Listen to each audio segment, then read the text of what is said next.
The most important people are here, right? Yep, yep. That's good, that's good. Right. How are we feeling? Great. I know it's the last session of the day. How are we feeling? Oh, that's better. Yeah. So I'm a bit jet-lagged. I'm from Melbourne. The speaker before me was from Melbourne as well. We are overrepresented here, I think for a good reason. So I need some energy from you, right? So it's the time difference and the traveling and everything else is making it a bit tricky. I need your help, right? So what I need to do is some exercises to wake me up, and I want you to join in with me. And it's simple. If I can do it, you can do it, right?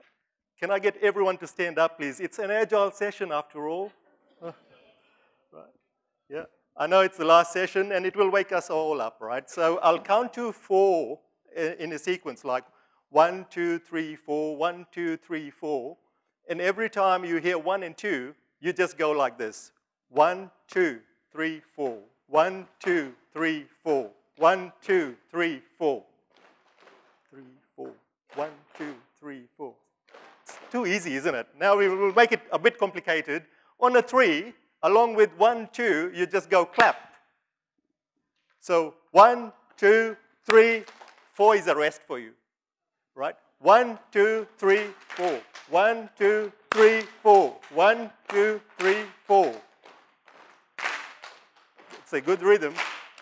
1, 2, 3, 4. Louder, louder. 1, 2, 3, 4. 1, 2, 3, 4.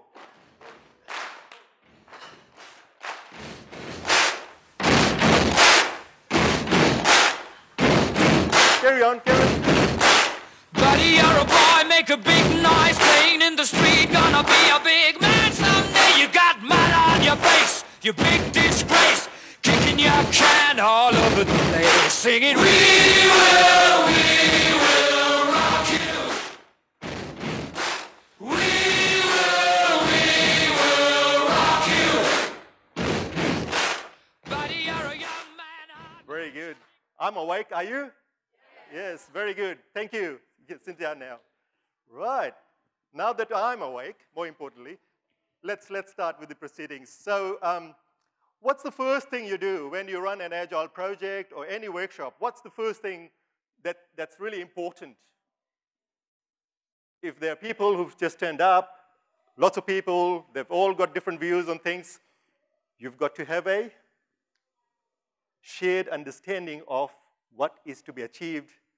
In our case, this is a workshop. We finish at 6 p.m. What is it that we want to achieve by 6 p.m.? Right? You investing 1.5 hours with me. Now, I don't want you to go home disappointed. Right? So, what can we do to help that? We talk about a shared vision. Right? Now, before we do that, what I want to do is we'll run this as an Agile session. Now, introduction-wise, I can promise you this is the most boring slide that you will see for the rest of the session, right? That's me, I'm from Melbourne, and that's it, right? So next bit is our vision, right? Just before I do that, what I want to do is set the scene in terms of what we're doing. So first thing I'm proposing is we do introductions, and that's done, isn't it? You know me, I know you well enough for this session, right? Yeah, and we'll get to know each other better over the 3 days. That's done already. Small wins to be celebrated. Done.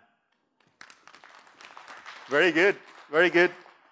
Now, next, I want to propose that we work with the vision, our vision, and hopes and fears.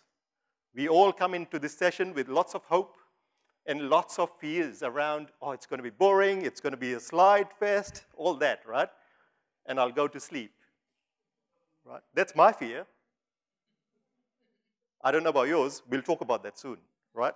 So, and then we'll do a social contract to make sure that we get the best out of everyone out of this session in terms of expectations, behaviors, all that, right? Our understanding of Agile, after all, Agile means different things to different people, There's no right and wrong answers, but I just want to set a baseline of what our understanding of Agile is, right? I'm not going to teach you what Agile is. That's not this session. Understanding of our facilitation styles. This is when it gets more interesting. That's what this session's all about. Understanding and identifying our own personal facilitation styles, right? What is an Agile facilitator as opposed to a normal facilitator? Right? We'll touch on that a little bit. Facilitation mindset stances, right? I've got 4 of them on the wall there, but I'll show it up on the screen as well. That forms the basis of what we're talking about today, and I'll introduce those 4 stances today. And we will talk about how we map ourselves back onto those, which ones we find interesting, challenging, which ones are our favorites. We'll talk about those things. One of my favorite topics is maintaining neutrality, right? Avoiding bias. And there's so many scenarios I have been caught up with myself where I'm very fond of a topic and I put my hand up, I'll facilitate, right? So we talk about that. Strategies for collaborative conversations. I'm running out of room on this board, but that's okay. Key things or strategies to make workshops even more effective. And then the last bit, or one of the last bits, is personalized facilitation journey for each one of us, right? So we will assess ourselves in terms of behaviors, stances, mindset required, and then we'll walk away with 3 action items for each one of us here before 6 p.m. It's quite a lot to do, right? And I'm not done yet. There's another one. What's the use of learning all these things if you're not sharing with everybody, right? As a community, we need to learn from each other. And the last thing I'd request you to do is capture everything in stickies. Oh, by the way, I haven't distributed stickies yet, but have you got stickies? Yeah, I've got more stickies in here, but if you can get them on each of the tables, that would be good, yeah? So capture all the goodies that you learned today, and I'll do the same. And no, it's yeah. There's some in here as well, yeah. So, yeah, so that's the backlog. Now, the vision, let's get that started. This is one of the templates that is commonly used, right? There's others that are quite good, and you select different ones for different purposes. For this one here, what we want to do is make sure that we've got all of these things identified for this workshop. Imagine this was an Agile project we are kicking off, or a project that runs up to 6 o'clock, right? Now, who are the customers in this scenario? Yes. What is the need? What is the need?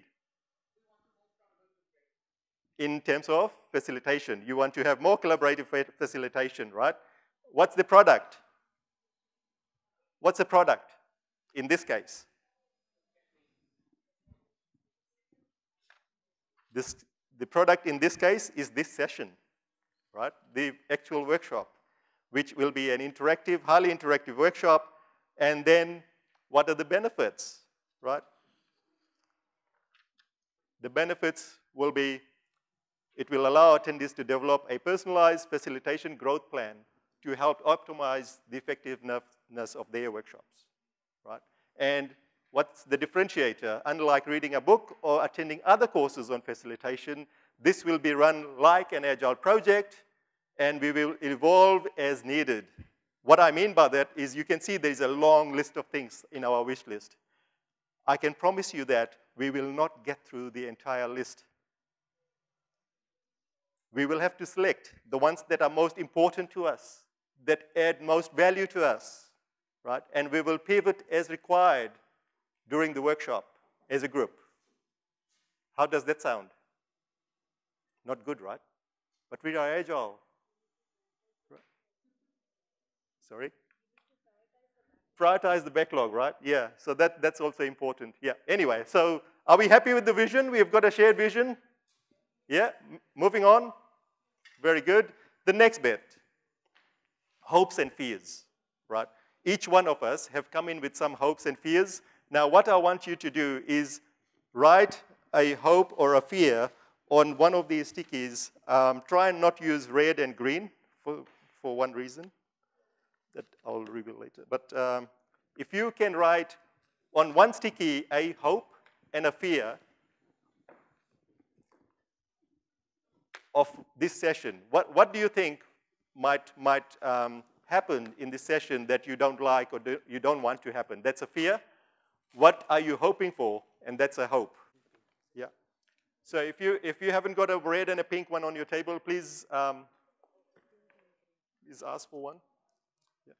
Or maybe a red and another color is okay. You've got to have at least one red one.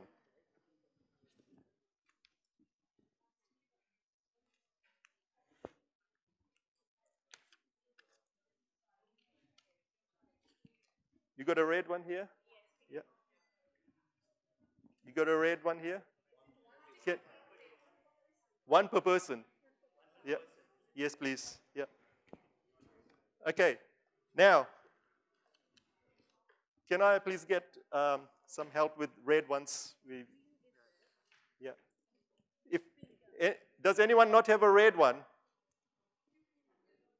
Yeah. You got red? Yeah, yeah. Take this. Everyone's got a red one? Please have one each, right?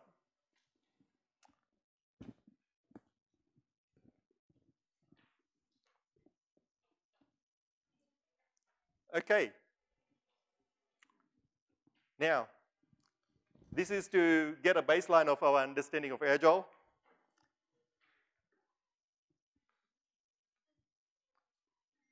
What we will do is we'll play a true and false game. So everyone's got a red one? And another color? Any sticky of another color? Right. So if you're ready, just show me the other color. Very good. Okay, can I get everyone to stand up, please? You'll lose about 2 kgs by the end of the session. Yeah. Can I get everyone to stand up, please? Yeah.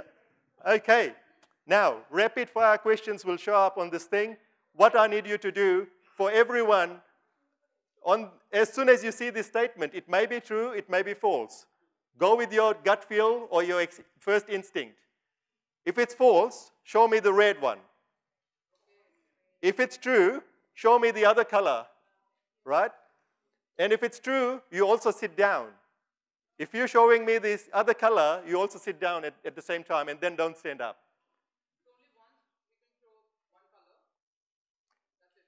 For everyone, you keep, even when you're sitting down, you can still do that, right? So you sit down once, though. Every time, for anyone that you think it's true, you sit down. Yes. So Agile does not have a plan or have prescribed processes. 1, 2, 3, go. So anyone that's got a green, sit down. Or not red, sit down. Next one. Agile does not have documentation. 3, 2, 1, go. Once you've sat down, please don't stand up again. Agile development is not predictable. 3, 2, 1, go. The greens, sit down. Sit down if you're saying it's true. Right? Number 4, Agile will ensure things are delivered on time and within budget. 3, 2, 1, go. Yeah, if you're not showing me a pink one, sit down. Sit down. If you're showing me a green one, sit down. Yep. Number 5, Agile is a series of waterfalls within the iterations. Right. Greens, sit down. Okay. People who are sitting down, you can still play.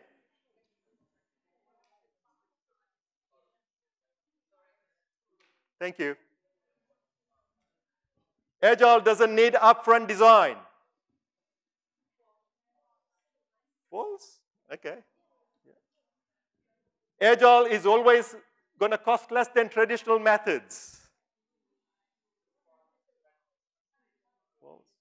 Okay. Agile means no commitment.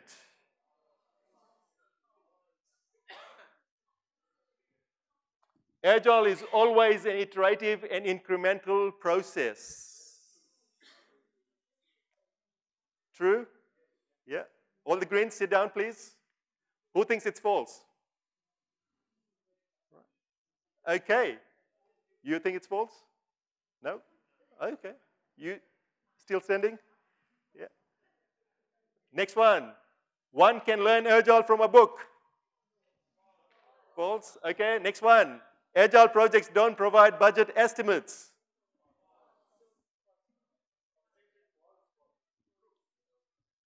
Last one. Agility just happens and will be chaotic.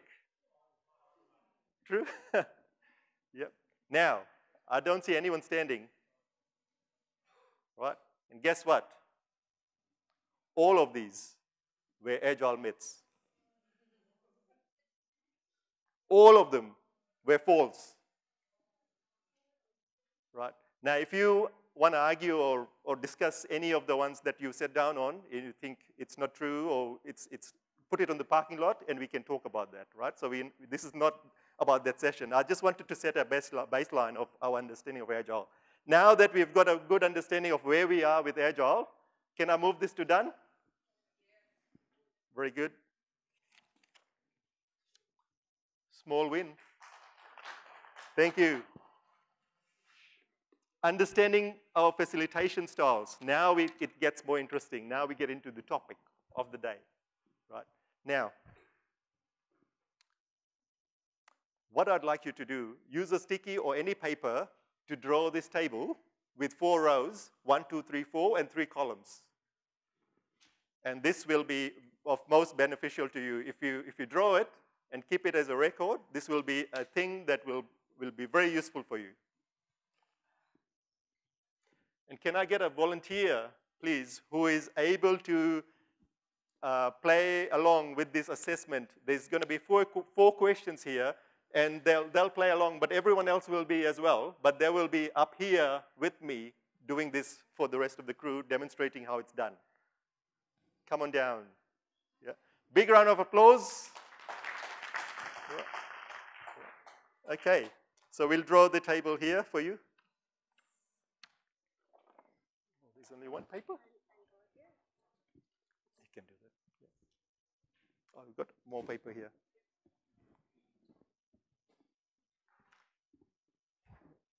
Okay, so when you're ready, just give me the green sticky again.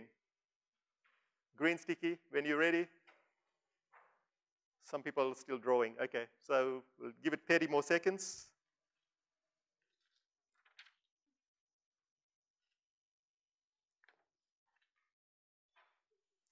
Now, as part of a facilitator's role, or as part of facilitator's skill sets, your natural style to meet the needs of the group is very important, right? So, and you need to know the natural styles. What you need to do is also find the gaps in addition to your default styles, right? And these 4 questions and other things that we will do following this activity, there are two sides of this, will help you assess your own default style, right? So if anyone's not ready, please raise your hand. So you have this table? Yep, very good. Now, what I'll do is I will ask, or you'll see the 4 questions that you need to answer. The first one of the 4, someone comes to you with a problem they have with the behavior of another member of the group, right? Are you most likely to listen to their problems and suggest to them what they should be doing?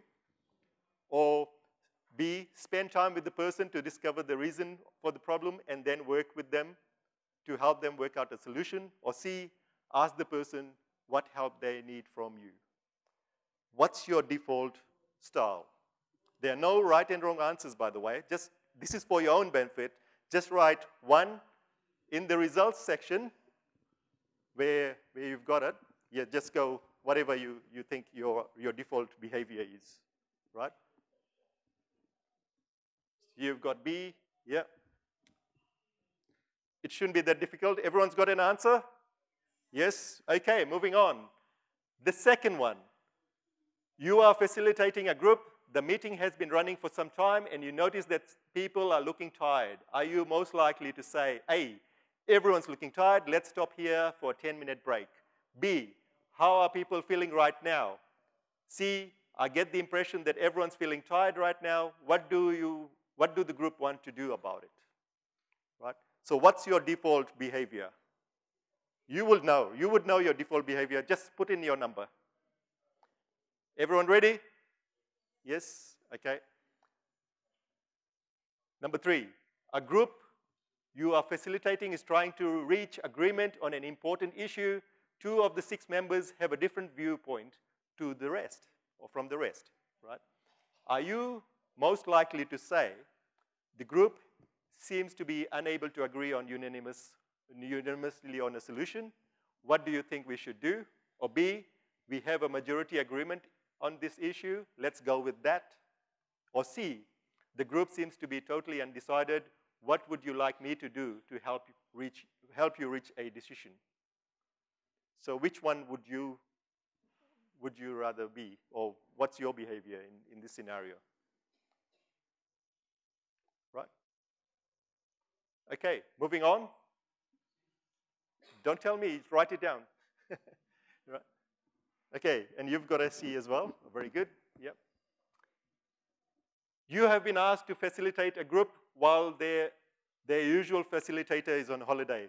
That sounds so familiar, right? So what are you most likely to do? Ask the group what they expect of you before the meeting begins, or at the beginning of the meeting, explain how you prefer to facilitate and the role of the facilitator. Or C, let the group get on with their meeting and only input when requested.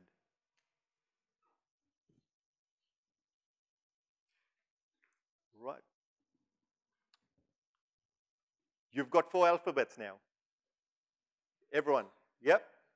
Okay, now is the tricky bit. Right, now I'll work with Shika to do this.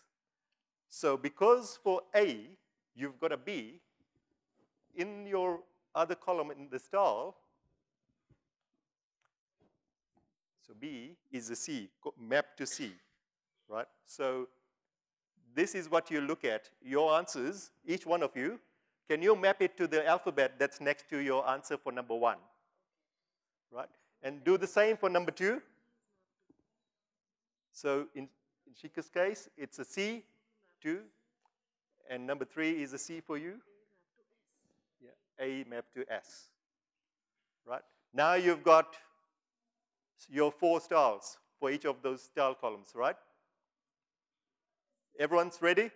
Anyone confused? We don't want to leave anyone behind. Everyone's got 4 alphabets? Yes? Very good. Now, what this does is tells you what's your style in terms of the number of counts you have got for S, C, and D. Right? So have a count of which is your dominant one. It's a C. Right? You got 3 C's and 1 S. Yeah, that's your result. Just put in here. 3 C's and 1 S. And you do the same. Count the number of C's, D's, and S's. And what's your dominant one? Anyone else wants to share? 2 and 2?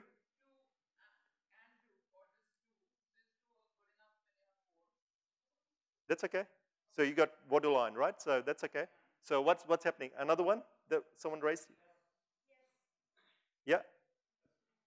Okay. So now if you draw a Venn diagram like that, where would you map your 1 to? In your case, it's going to be in here, right? For 2 and a 2, which 2 did you have for 2 each? 2D. So 2 Ds, and what was the other 2? What were the other 2? Okay, so you in here. You 2 dominant by 2, right? So if you've got 2 or more, that's your dominant style, right? So in this case here, in Shika's case, she is a facilitator that works with the group to decide the choice of methods, and you work with a partnership model, right? You're always consulting and making sure that the group is comfortable with the way that they want to work. giving them options of how they want to do this, right?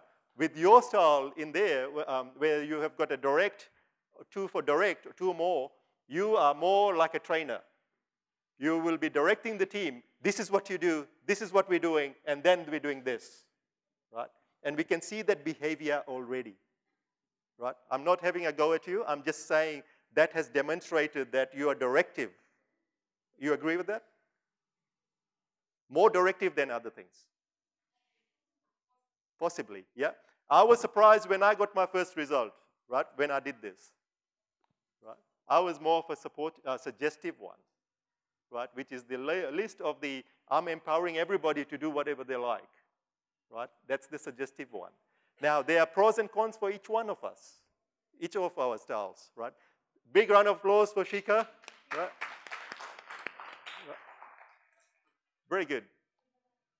Have you all now got one of these three, and you might be overlapping in two, if you go 2 and 2? You know where you are on this Venn diagram? 2S and 2C, you will be sitting here, right? The idea is to get to the middle, right? Now, we'll park this for now. I've got a part 2 of this one. I'll need another volunteer for that one. Part 2, come on down. Big round of applause, yeah. Big round of applause, yeah.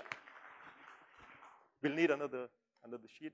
Now, what I'd like you to do is draw up similar table, 3 columns, but this one's got 14 rows.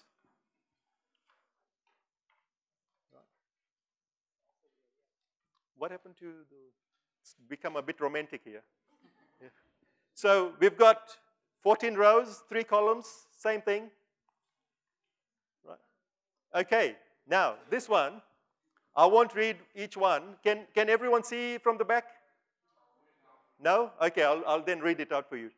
Okay, the first one, all you have to do is, if you strongly agree, then you put in a 5. If you disagree strongly, you put in a 1. If you're in the middle, you put in a 3. Try and not be in the middle because it doesn't help anybody. You try and be on one side or the other, 4 or 5 or 2 or 1, right? So it will help you. Okay. Now, the first one, enter either 1 for strongly disagree, 5 agree, right? So if you put in 1 to 14 and 3 columns, right? Number 1, I find it easy to get on with most people. If you strongly agree, 5. If you're having difficulty, 1. In the middle, 3. Next one, number 2, I can easily develop a relationship with new people I meet. I'm really crap at that. I would say 1, right? Because it takes me forever to talk to people that I don't know. I would say 1 for that for me, right? And for, have you got 1, did you say agree, disagree? Right. Number 3, even when I have strong opinions, I'm able to keep it to myself. If you strongly agree, put a 5. If you're struggling with this one, put a 1 or closer to 1. Number 4, I do not show my feelings even when I hear something I dislike. Right. Number 5, I find it easy to let people have their say. You're number 4. Number 6, I'm a listener rather than a talker. Number 7, I make good use of questions to establish facts. Number 8, I'm not afraid to probe for understanding feelings and concerns when I feel it is appropriate. Right. Make sure you have a corresponding number. You've got to map it back to the numbers of the questions, right? So number 8 was this one. Number 9, find it easy to observe detail. If you agree, just put in 5, otherwise lower. Number 10, I can interpret body language effectively. Number 11, I can quickly summarize the content of a conversation. Number 12, I find it easy to get to the heart of an issue.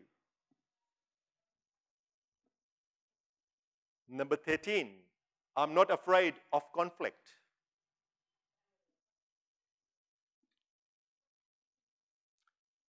Number 14, I have confidence to deal with difficult situations. You've got 14 numbers? Yes? Lavinia, you've got 14 numbers?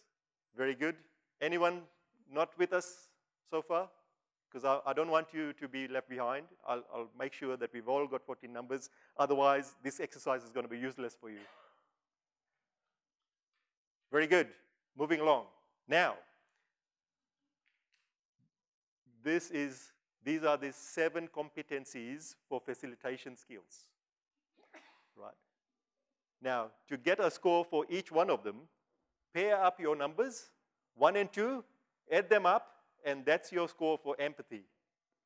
3 and 4, add them up, that's your score for neutrality. Number 5 and 6, listening. 7 and 8, questioning skills. 9 and 10, observations. 11 and 12, summarizing a conversation or a workshop or whatever. It's the ability to summarize. That's what I struggle with sometimes. Right. And the last one is intervention. When to interrupt and stop the conversations. When to go in and say, oh, this is not going to plan. Right? Because there has to be a balance. Okay, so you now have 7 numbers because you've paired up and added the 2, 2, 2, 2, 2. So map them back to each of these 7 competencies. Right? Lavinia, how are we going? Yeah.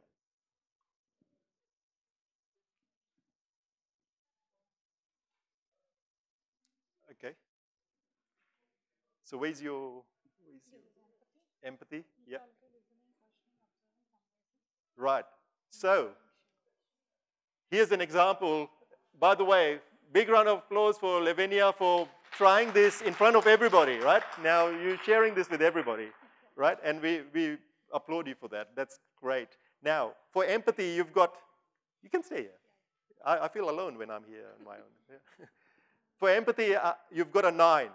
Like you've got really strong on empathy. By the way, the average score in each one of these is 7. If you got higher than 7 on any of them, that means you are really strong. And this is really good, 9, right? Very good. Neutrality, you've got a 2. That needs work, right? This one's, what is it? Listening, 5, not bad, right?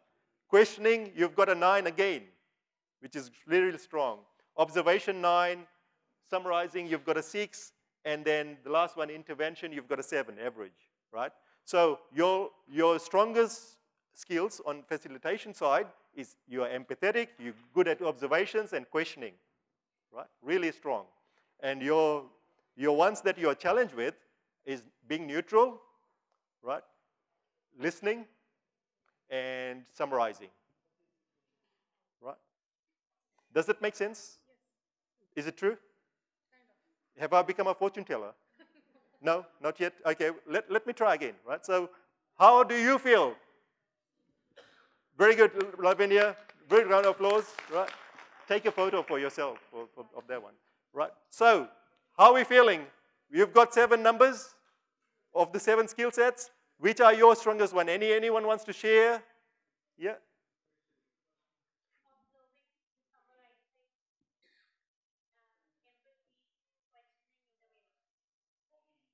Yeah.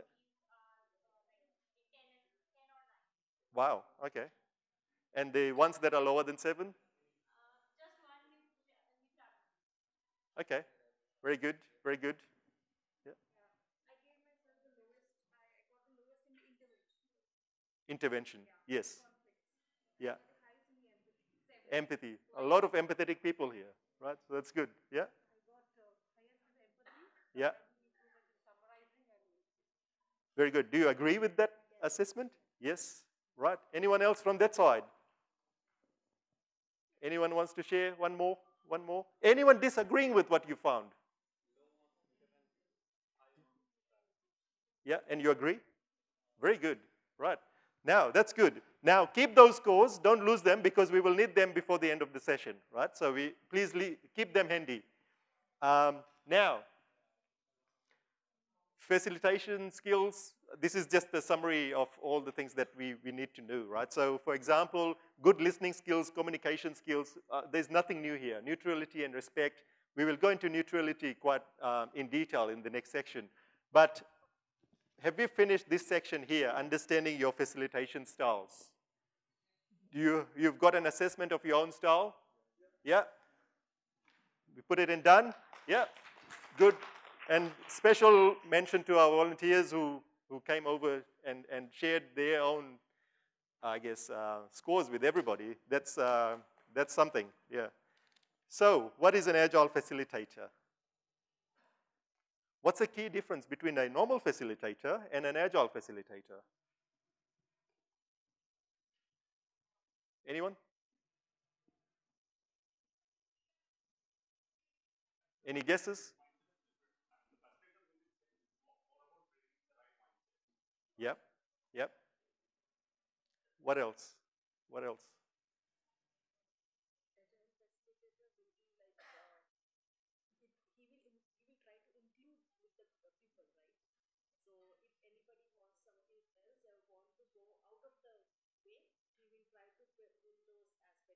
Yeah.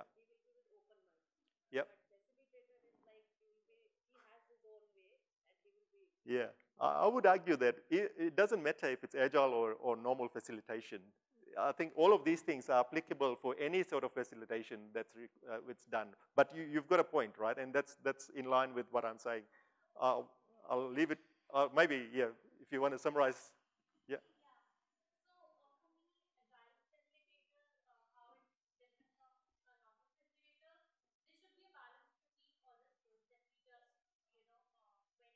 Yes.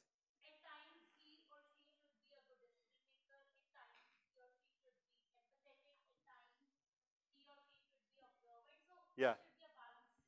Yeah. Not asking for too much, are you? Yeah. Yeah. Now this is a difficult role, and it's underrated, right? In the industry, everyone thinks that they're the best facilitators, and that's a problem in the industry here, right? So, firstly, the agile practices, right? They're the guardian of the agile practices. Like, for example, following this method here, having a social contract, having this transparency around everything we talk about, having the ability to open the forum for everyone to speak openly and evenly, right? All those things are things that we want to make sure that we are employing when we have agile facilitation, right? So, and this being an agile conference, I'll put more emphasis on the agile techniques and processes that we've got to put in place to do agile workshops, right? So now, the mindset stances for everything that's, this underpins everything that we talk about when talking about facilitation or agile facilitation. And I'll go through one by one. And what I want you to think about is which is your favorite and which is your least favorite, or the one that you think will be the most challenging for you, right? So the first one, and I've got them here, I had it for a reason, but I probably won't do it. Well, I wanted to have a group activity where we move everybody to the favorite one that they have, but there's too many people, so I won't do that. So the first one, teaching over telling every time. Right? Now, as a facilitator, we've got to remember to make sure we are teaching over telling every time. The second one is staying curious and seeing the best in people over judging or manipulating. Right? Number three is focusing on the present moment over speculating on the past or the future. That's the one I struggle with most, because I always think about, oh, what if this happens? What if that happens? Oh, they couldn't do it last time. They stuffed it up in the same scenario there. So that's what I struggle with all the time, number three, right? And responding to change over following our facilitation plan, right? I have a facilitation plan coming into this session. I had no idea what your agile background will be, how participative you would be, what your energy level is going to be like. So I've got a plan B. I've got a plan C as well, right? But I hope I don't have to employ them, right? And that's what this one is about. Right? So I respond to change when I pick it up. Right? And that's what that one's all about. Now, if you, number one's your favorite, raise your hand out of these ones here. Number one. Only 3. Number 2. Your favorite, right? Number 3. Very good. Number 4. 3 and 4 are the most popular ones, right? So, and the ones that you struggle with, which ones do you struggle with of these 4? Number 1. Yeah, we go into teaching mode every time we're facilitating. Yep. Number 2. You, no, oh, okay, yep. Number 3. Yeah, that's me as well. And number 4, responding to change. You've got a plan and you've got to pivot. Halfway through the workshop, you've got to pivot. You comfortable with that?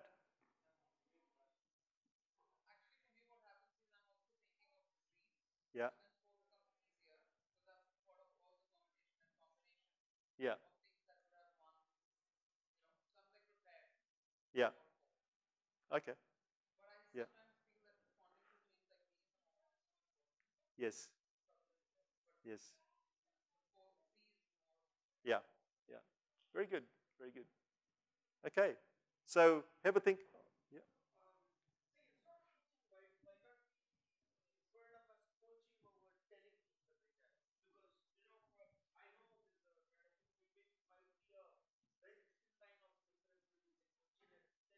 Yes. You've got a point. Yes. Yes. So teaching or coaching instead of teaching. Yes. That I like as well. I think that might be better in the way that it's not about teaching. Yeah. Yes. Yeah. Yeah. Yeah.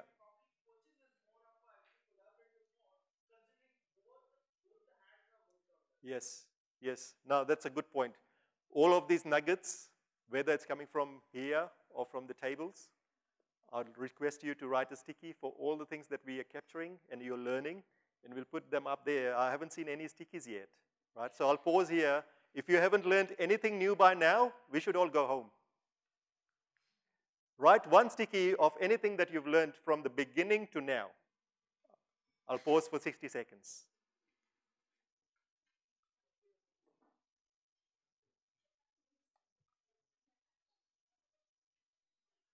One sticky, one idea. If you've learned many things, you can write many stickies. I'll give you 60 seconds here.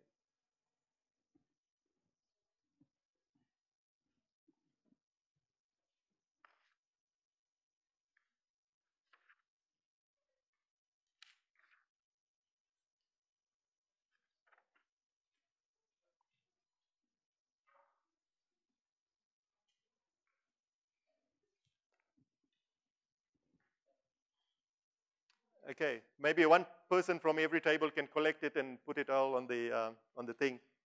Right. So we've got a lot to cover still. We've got what is an Agile facilitator? We've covered that. Yeah, everyone agree we know what the Agile facilitator is? Yes? I'll put that to done. A small celebration, please. Right. Okay. We've got the facilitation mindset stances, right? We've got familiar with that. And we've also come up with a variation that might be better, right? So I think we've done more than what we could have here, right? So big round of applause for getting that done. Right, next one I want to talk about is maintaining neutrality.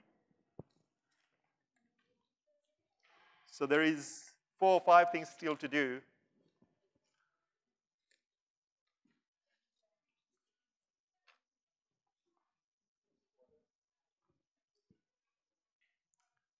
Okay. So we've got about half an hour left, right? Half an hour. And we've got 5 things to do. The most important, in my view, is personalized journey, your 3 steps that you'll take to improve in the areas that we have seen that we all identified. And the other one that my favorite topic here will be neutrality. Are you okay with doing those 2 at least? Yeah? Anyone upset? No? Okay, let's get going. Oh, by the way, thank you for those stickies. That looks better now. So big round of applause for yourselves. Right? Okay.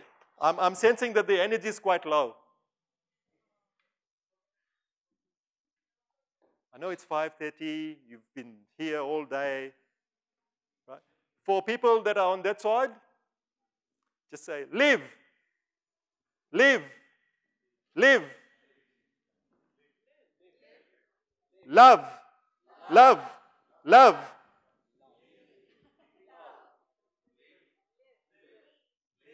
You guys are dead. You're like, what's this? Live, live.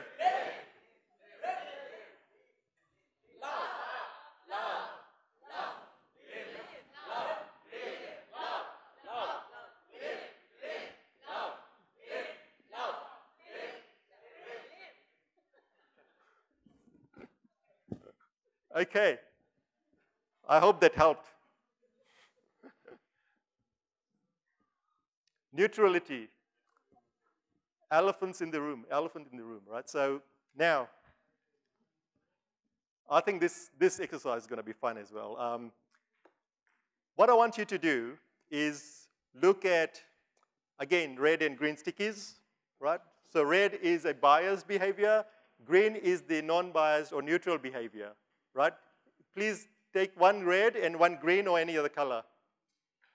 But you've got to have 1 red. Right? Now, have a think about each one of these behaviors in a scenario, workshop scenario, and make sure that you understand it properly before you put in red or green.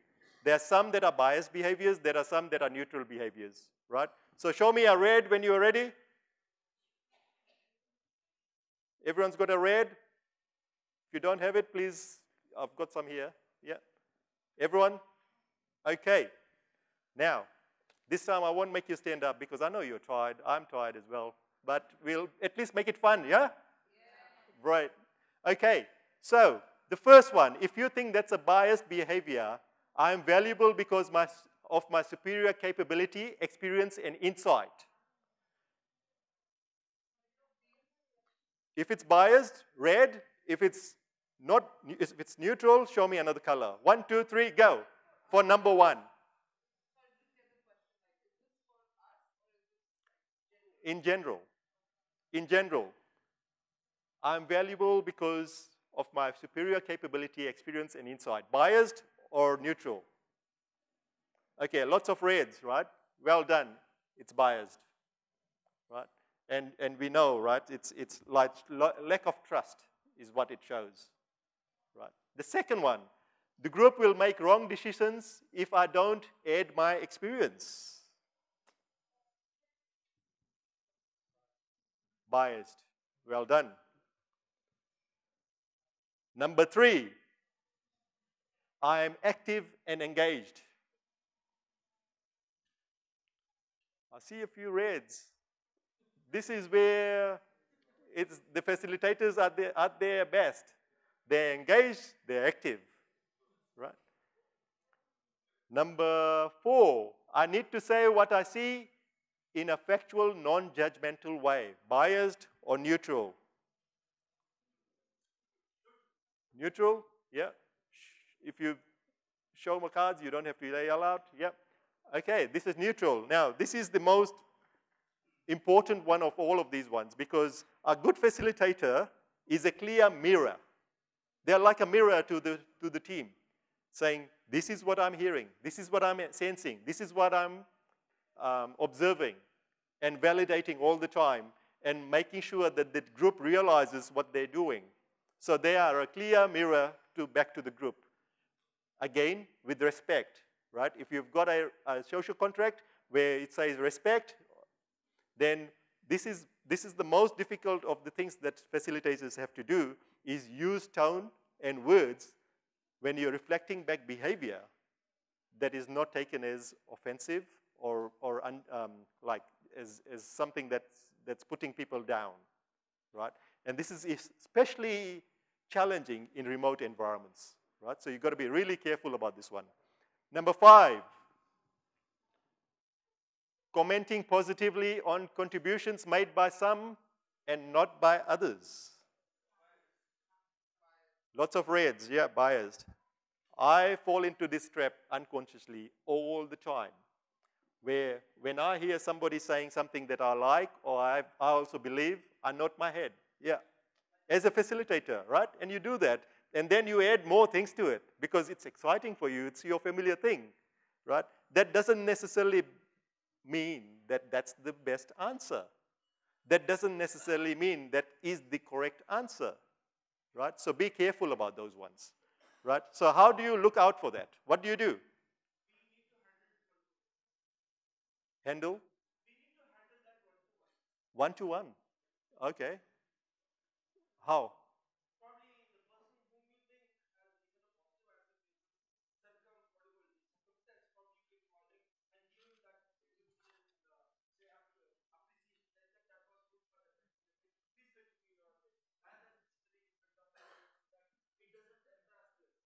Yeah, yeah. Now I'm talking about number 5, where you're commenting on something that is not necessarily correct, but you also believe it as a facilitator.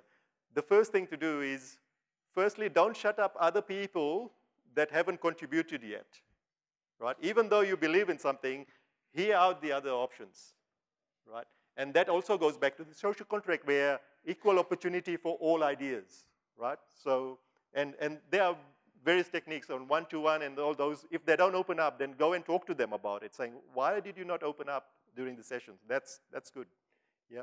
So, number 6, oops, oh. It's neutral, yeah. Number 7, I will bridge competing ideas. 3, 2, 1, go. Here's a mixed one, right? So it's very colorful, this room now. So number 7, that's what good facilitators do. You've got an idea, you've got another idea.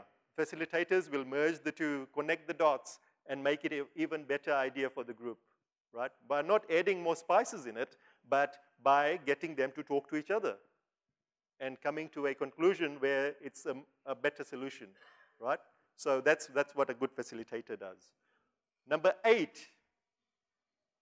3, 2, 1, go. Oh, by the way, if you can't read it at the back, I'll read it for you. I will create a space that allows for opposition to content, but not to the process.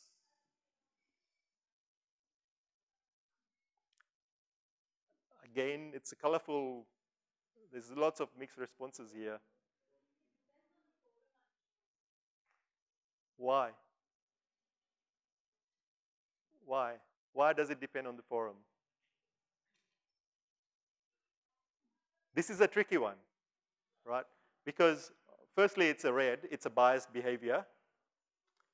Can anyone tell me, it relates to one of those stances that we talked about earlier, right? Which one does it breach?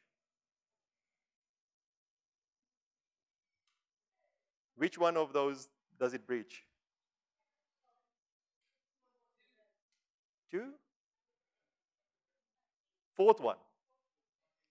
Yes, responding to change over following a facilitation plan, right?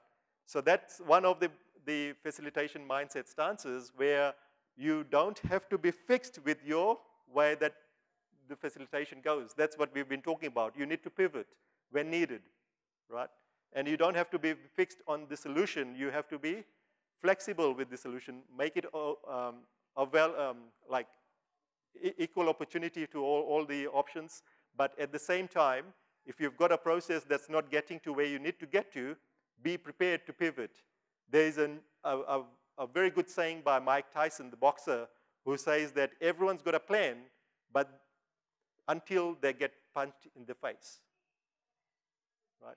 They go into a boxing ring prepared. You've got a plan A as a boxer, plan B, plan C, And if you get punched in the face, you forget all of that. You throw it out the window, and it's all about survival. Right? And that's what happens on facilitation. When you're in front of a room with 200 people and things go south, you've got to have a plan to pivot. Right? That's what good facilitators do.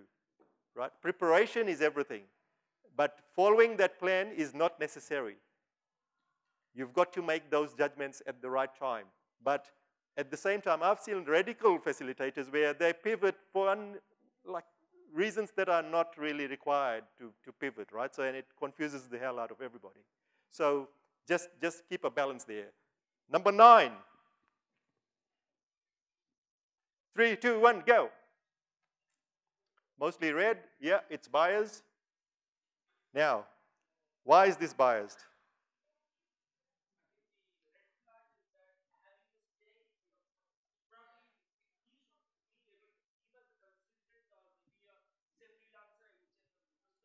Yes. Yes.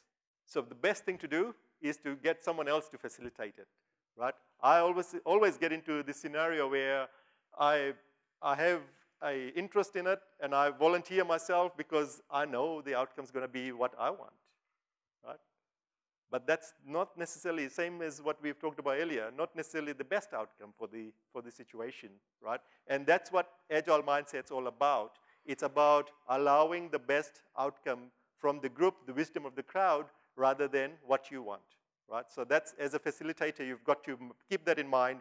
In these situations, the best thing to do is step back, identify the conflict of interest, and say that I want to be contributing positively. I want to be a contributor rather than a facilitator, so someone else can facilitate it, right? And you'll get more respect. And you might even get your way to get through the idea, right? So, and the last one, I will offer solutions using my insights when the group gets stuck for ideas.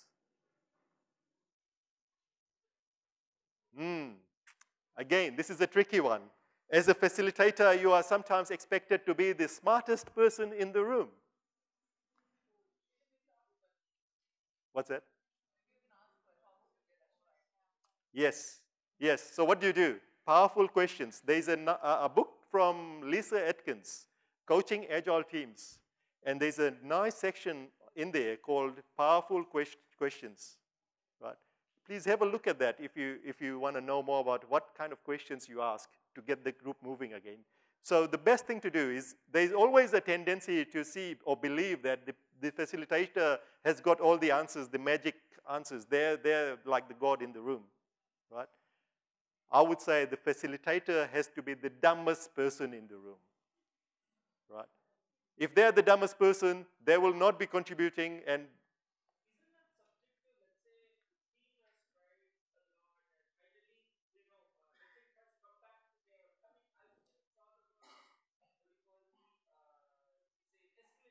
yes.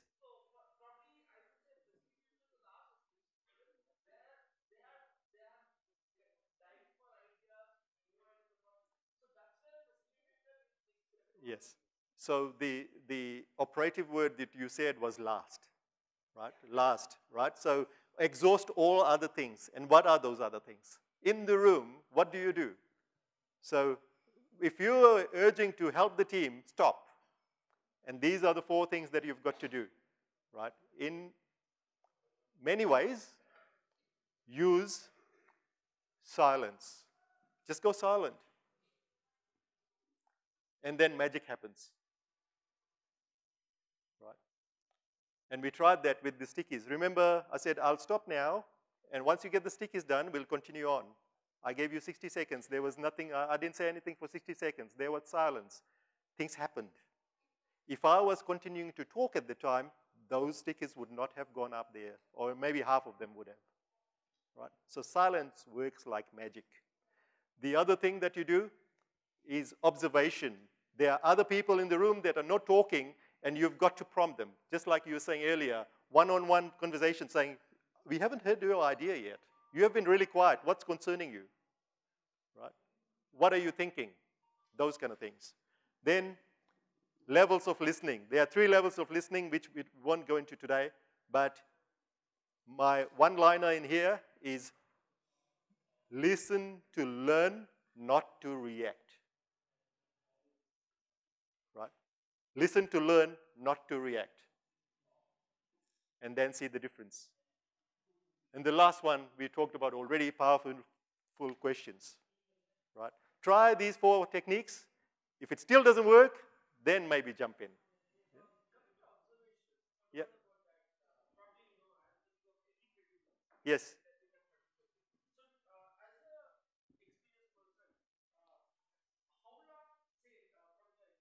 Yeah.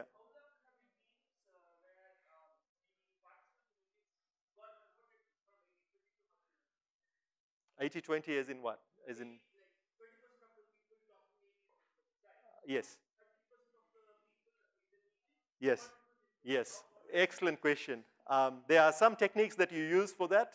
The most obvious or the most, the easiest answer to that one is if there's a compelling question, right? So hopes and fears was one example, right? So I got every one of you to write 1 sticky of hope, 1 sticky of fear.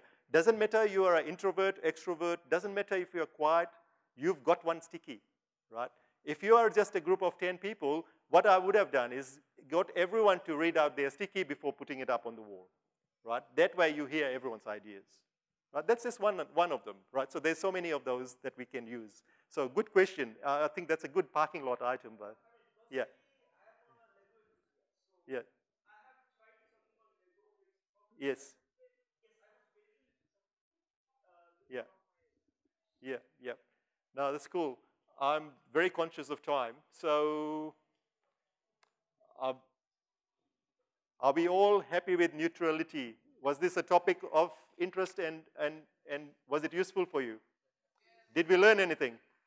Yes. Can you capture 1 sticky, please? And we'll put it to done and celebrate that small win. Right. Now, there are 4 stickies and 10 minutes. So let's race through them. Have you written that sticky yet? Don't put them up yet. Just hold on to them, but write it. Yeah, we'll put it up at the end. So, neutrality builds trust with the group, free from judgment. There's no right and wrong decisions for the facilitator. It's just get to the outcome that's best suited for the team. Makes more room for more than 1 truth. That's an interesting concept. Right? And then focus on the method, not the specific solution. Neutrality conveys acceptance of all values. Right? So now,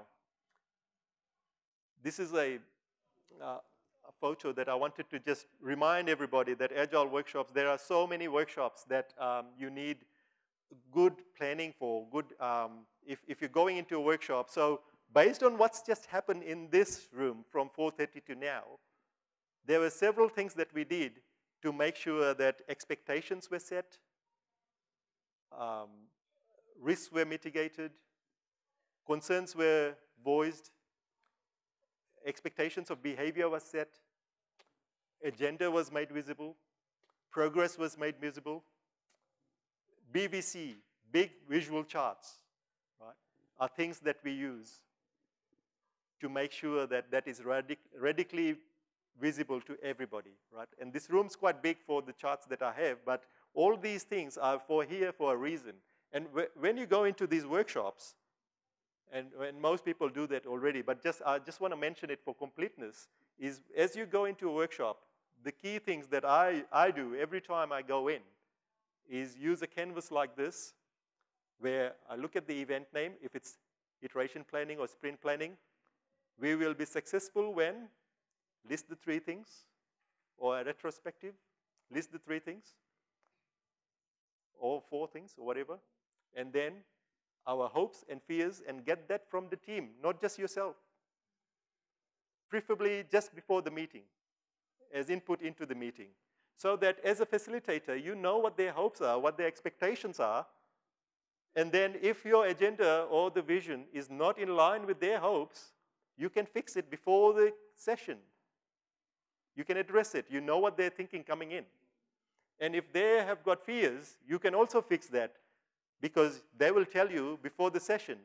And for this to happen, you've got to leave those values of, agile values of trust, empathy, respect, openness, and courage. Right? Then only you will get these openly. Otherwise, no one's going to tell you, I fear that that meeting's going to be a waste of time because John's going to talk too much. No one else is going to get an opportunity to talk. So as a facilitator, I know that I need to control John. Right? So those are the kind of things that this makes it really useful. And we saw that glimpses of that happening in this workshop. Right?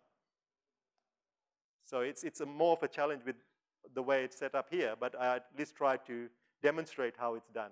Right? I hope that you got the essence of that. So, just strategies for collaborative conversations, the 4 things that we've talked about. Can anyone still remember the 4 things? No, don't celebrate yet if you haven't learned. What were those 4 things? 4 things that we wanted to address or look at. We just talked about.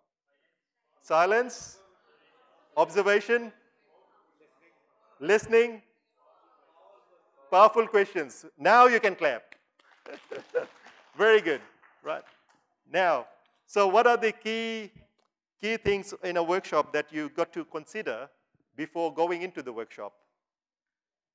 Success criteria, hopes and fears, right? So those things you go in before you go in, right? You consider.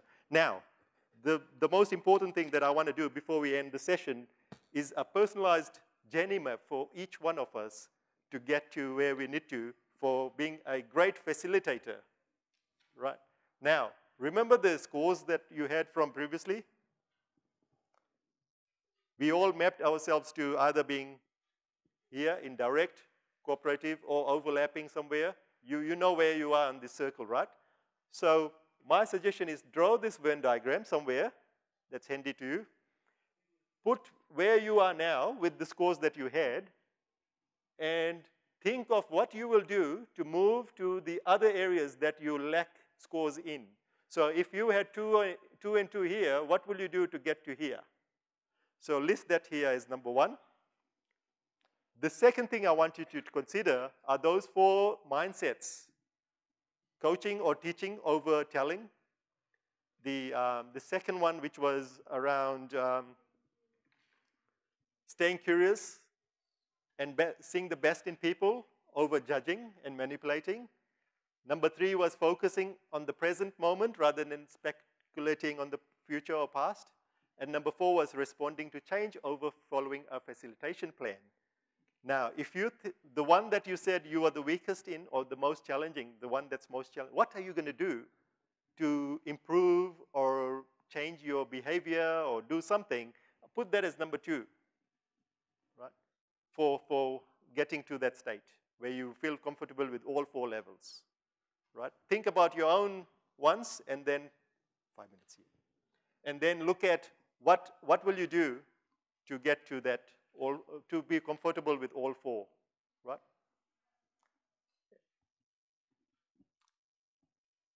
And the last one, you know those 7 behavior or competencies we had for the skills, facilitation skills. Here's an example of what it might have looked like. Here's Lavinia's example.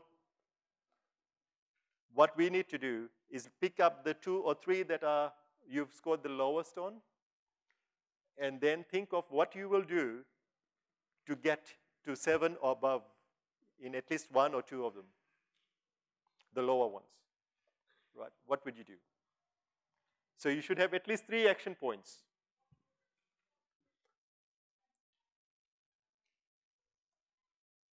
Take time, and this is really useful for each one. I personally tried this a couple of years ago. I've worked on those 3 things, and I'm not the greatest, but I feel like I'm able to now say that the one I was struggling with, number 3, I still struggle with it. At least I know. At least I've got an action plan to make sure that I don't go into and fall into that trap. So my action was to make sure that I remind myself every time I'm facilitating is to not to speculate on the past or the future and not distract the team with telling them about what's happened in the past. Because that just makes everybody more scared and it just disrupts things, right? So have confidence in the team to do what they need to do. That was my note to self, right? So those kind of examples, right? Okay, so anyone wants to share the 3 things that they have got for themselves? The 3 things here? Anyone? Yes? Firstly, big round of applause. This is a big, big thing. I feel vulnerable when I'm sharing my action plans, so well done to you. Yeah. So for the first one, I got 3 S's and 1 cooperative. So I think gaining more experience with actual delivery of agile projects will give me the confidence of being more cooperative or direct with my solution. So I think that would be my action plan to get more hands-on initially. Um, Now coming to the second bit of tool 4, um, I'm not really worried about either very strongly, but yes, having a better plan to respond to change because you never know how your audience it would be one of the things I would be careful about. Yep. Yep. And lastly, with respect to the 7 categories, I think I did pretty well in most. However, with summarizing and intervention, again, it goes back to gaining more experience so that that can become better. Yes. The more problems I solve, Yes. the easier I'll be able to summarize. Excellent summary of what we've just talked about as well. Thank you for sharing. Big round of applause. The last point I want to just add to that, which is summarizing, right? So in terms of summarizing everything that we've done, it's all about the ability to practice more, right? And the more you practice, the better you'll get at it. Even the ones that you've scored 9 and 10 on, keep practicing those ones because don't become complacent. Oh yeah, I'm good with being empathetic. No, just keep refining it, right? So, and practice makes perfect, right? So that's what the key here is that you've got noted. So excellent, right? So how are we feeling now? Anyone else wants to share one more? Maybe one more. One more? Yes? Yeah. Having a neutral mindset because I rank myself like low on the neutrality Yes. and teaching or I would say coaching. Those Yeah. are the 2 things that I have that I have to take to be a better facilitator. Very good. You got 2? Is the third one? No? Just 2? That's enough. That's good. Right. What did I learn from today? Thank you for highlighting teaching versus coaching. I think that's a good one. And I've got a sticky note that I'll put in there. Coaching over telling, right? Or teaching and coaching over telling, right? So I think I've learned something here too. So thank you for your inputs. I really enjoyed this session. My last request is the sticky that you wrote earlier, or the stickies that you wrote earlier, and the sticky that you're writing now. One thing that you learned today that you did not know that you want to share with the rest of the crew, just put it up on the wall. Before you walk away, take a photo of the wall so that we learn from each other's learnings as well. Thank you again, and I thoroughly enjoyed this session. I hope you did too. And I hope you can join me on Saturday. Thank you.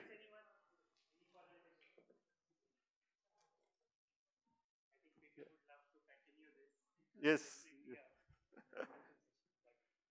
I just want to add, I just want to say something. Yeah. Like it's not a question, but like a straight, like a comment or something. The session has been great, and I've been hearing great from my side of the table. So Yeah. we thoroughly enjoyed.